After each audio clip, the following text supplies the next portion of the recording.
Welcome to this week's Tuesdays with Tim, the leader and founder of TM Jazz, Belmont Village Festival, and Clefs of Moher.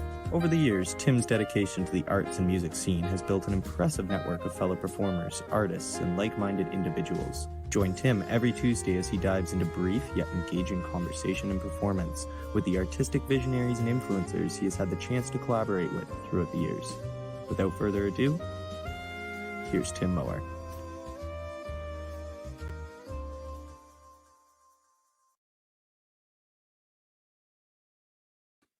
Good day. Welcome Tuesdays with Tim, and my guest today, friend, colleague in music, Paul Stouffer. How are you?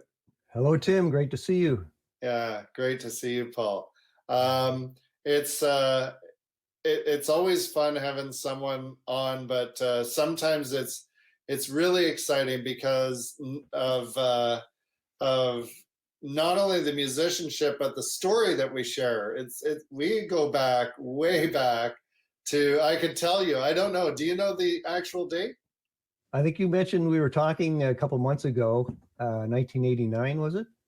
Yeah, it would have been either 88 or 89 because I arrived at St. Benedict High School. That's where I started teaching in Cambridge. Right. And there's a person that I think either I went to the Sherwood where you're working full-time at career your entire life there, basically. That's right. 41 until years. recently. And but anyway, you were at Sherwood, and I either dropped by there or I heard about you through another friend of mine who was teaching at teaching down there as well, John Devine, at St. Benedict's. You know John. Yeah. And you know his son. Yeah. Tim, Yeah. He's a priest, I think, isn't he? Yeah, he is. He has two boys. The other one's a teacher. Go figure. Yeah. And so anyway, so it goes way back. Yeah. And you came into the classroom, and my big introduction, I remember two things about that day. One is all the equipment coming in. It was like, oh my gosh, I thought you were bringing your keyboard, but it was like everything. Right. Which was fantastic. The kids loved it, and you played for them. And I remember, do you remember if I played with you or not? I think at that time I bowed out from that. Yeah, I don't exactly remember. I mean, we've done lots of gigs together through the years and that sort of thing, but you might have. But I had sort of a shtick that I did, probably. Yeah. Yeah, because my memory at that time was that you invited me, but I was too shy to do it because, and the honest truth is that I hadn't improved with jazz at all, really. I did very little at university. I just got my feet wet in big band there. And then when I left, I always say that Jamie Aebersold was my teacher throughout the years. Like, that was it. You know, just and connecting with people like yourself and talking about learning on the job. And one of the earliest gigs you and I had was Melange. Do you remember Melange? Was that downtown Kitchener? Or? Yeah, that was the restaurant that was in the district, the Market District. Market District, yeah. Yeah, that was on Scott Street or... Yeah, they had about 4 or 5 houses there. It was a beautiful area. It's too bad it's not going anymore. Old homes that have been made into restaurants, and there's some entertainment. It was like a little square that opened up into the center of the city, and it was a vibrant community down there and a lot of fun. Yeah, it was a duo thing we did in the restaurant. Yeah. And John Devine came out there regularly. Yes. Oh, yeah, for sure. Yeah. So let's talk a little bit about composition, because when I think of you, Paul, I think of, sure, you are a great pianist, and if you take it from John Devine, you're the pianist in KW.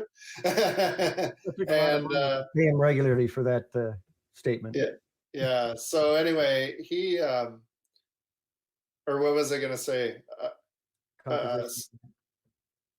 Sorry, I've never pulled a blank here yet, but I was going to say something about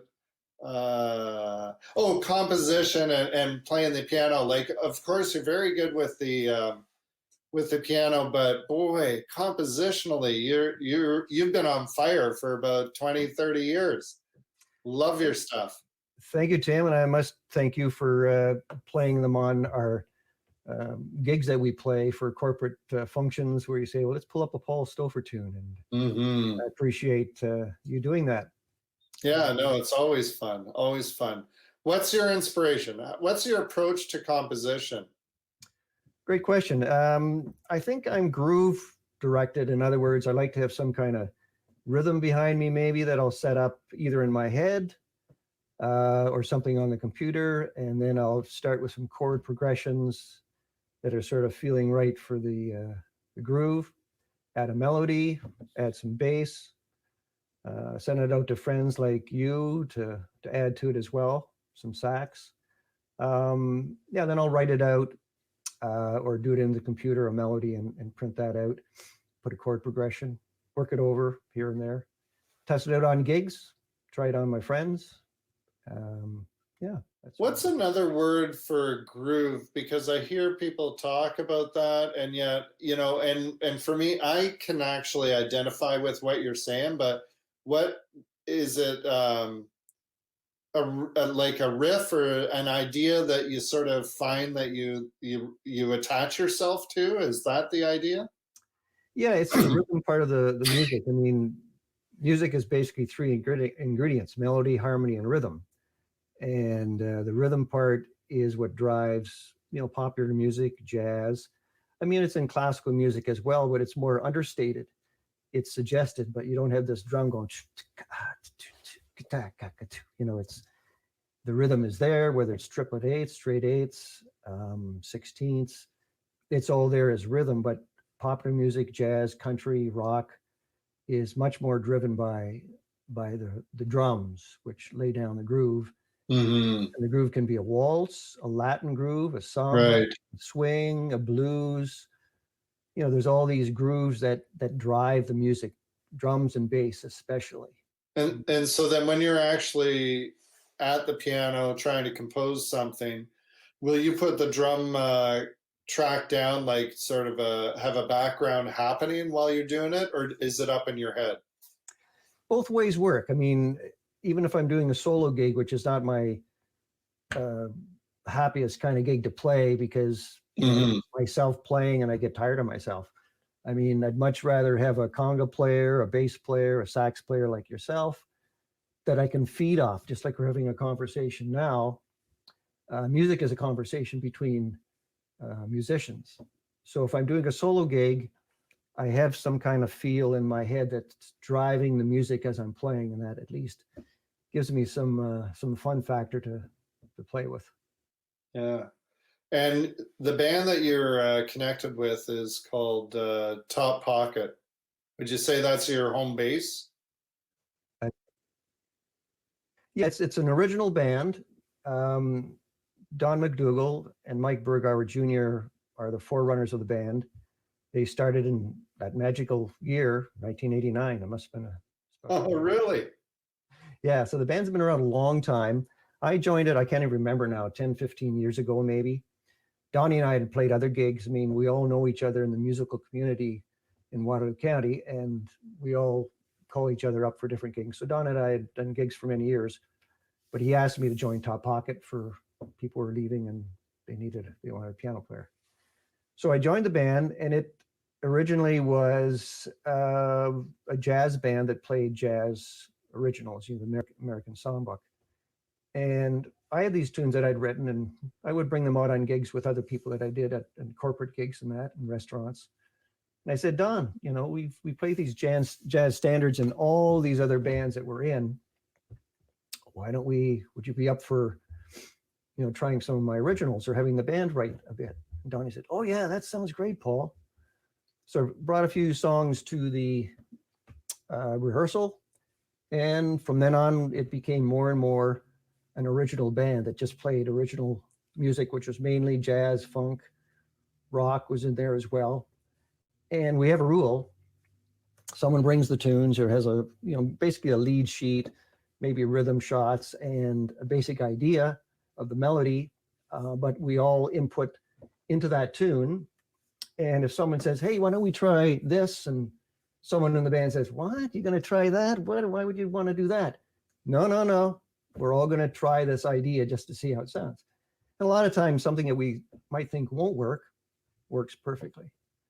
So I like that approach. I really like the cooperative nature, the organic nature. It's just so cool. Like that's a real special thing to be that group think, you know, as musicians. And I think I would imagine it not only makes better tunes, but a better group as well, right? Yeah. When you're experimenting. Yeah, the whole is always bigger than the sum of the parts.